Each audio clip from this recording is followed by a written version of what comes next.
There are two phrases that need to be used often and sincerely in every relationship. And they are, one, I'm sorry, and two, I love you. Now, if you've heard these before, you also probably heard the warning that comes with this. Don't use those two phrases. Do not directly connect them together, because that sounds like, I'm sorry, I love you. And that's just confusing. Another thing that is confusing is the way that we sometimes say I'm sorry to each other. Now, I've identified two ways that we sometimes express our apologies that just get a little bit muddled. So the first way is when we say, I'm sorry, but as soon as we throw that but in there, we've just nearly canceled out the apology that we are trying to give.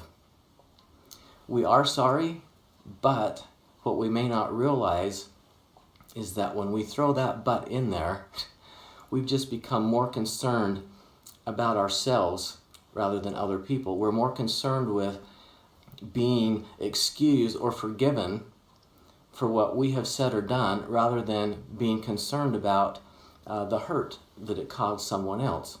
So what we're really saying is what I said or did is okay or less serious because of other things out there. So it might sound like, I'm sorry, but I had a really long, hard day today. Or I'm sorry, but I've been really stressed out over this situation over here that I've been dealing with.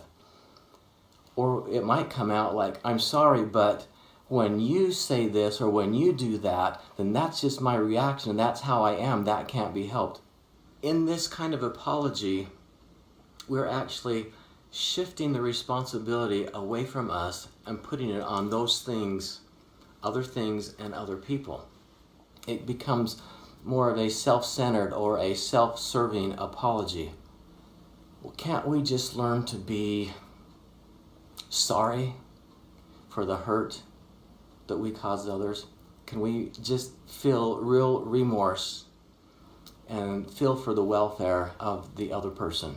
Can we just be sorry for what we said or did that caused that hurt and give that apology without any demands or expectations on being excused or forgiven, and just leave it on the table, put it out there, and leave the outcome to them, and just be genuinely sorry in order to help heal the hurt that they're experiencing.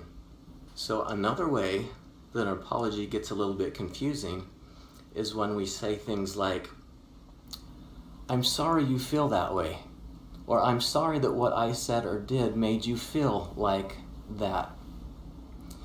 This again is putting a buffer between us and the thing that we said or did. And really, nobody really wants us to be sorry for the way that they feel. They want us to be sorry for what we said or did that contributed to the way that they feel. So can we learn to just be sorry for our mistake and leave it at that?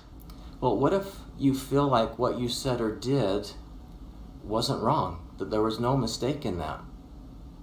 Is an apology necessary? Several years ago, my family took a karate class together, and we would, in between classes, we would try to practice at home. That was the benefit of the family being involved. We could practice our self-defense techniques on each other. So one would be the attacker and the other would practice the techniques to defend. My wife and I were practicing our skill sets one day, and I kicked her with my heel. That was part of the technique, and it hurt. She was really hurting, and I didn't do anything wrong. In fact, I executed that technique pretty well. It's designed to cause hurt, right? But we try to just do half speed, and our intention is to just practice and go through the motions and get it down. But I executed well enough. I did everything right, and she got hurt. Oh, I felt bad. I just wanted to grab her and hold her and take all the hurt away, right? And that's an example of accidental physical hurt, but we do that a lot too, causing emotional hurt. So I'll let you draw the conclusion there. If you accidentally hurt somebody, you did nothing wrong, do you need to apologize? Well, I would also like to look at the other side of these apologies. What if someone is apologizing to you and it sounds like one of these self-serving or self-centered apologies? How can you handle that? Maybe you can take the perspective that, well, maybe they're doing the best they can and they just don't know how to say it any better. Maybe in a sincere, kind, gentle way, you can help them learn a little bit better how to express their sorrow, their apology. Maybe you could just kindly ask in a nurturing way, so is how I feel the only thing that you're sorry about?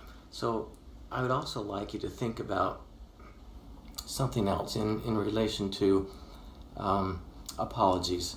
So what if the thing that was said or done to you from someone else didn't cause you to feel any hurt in any way? What if it was a mistake, but it didn't cause any painful emotions in you? Is an apology needed then? So in spite of other people's mistakes and all the plenty of reasons that you have to feel hurt, can you choose to feel differently and not take on that emotional hurt? We have that ability. We all have that ability. We can be so emotionally strong that we can refuse to have our emotions manipulated by the mistakes of others. We can choose how we want to feel.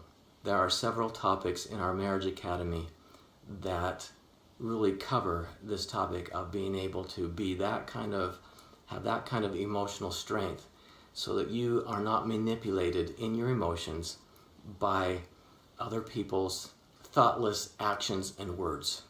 I challenge you to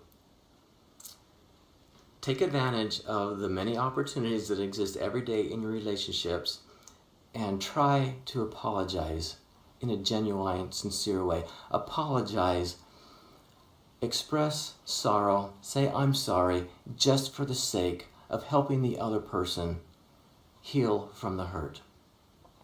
And then on the flip side, if things are coming at you, try to develop that emotional strength and not have your emotions manipulated by those things out there. If you need help with that, remember, that's what we're here for. Have a great day. Remember, I am sorry and I love you.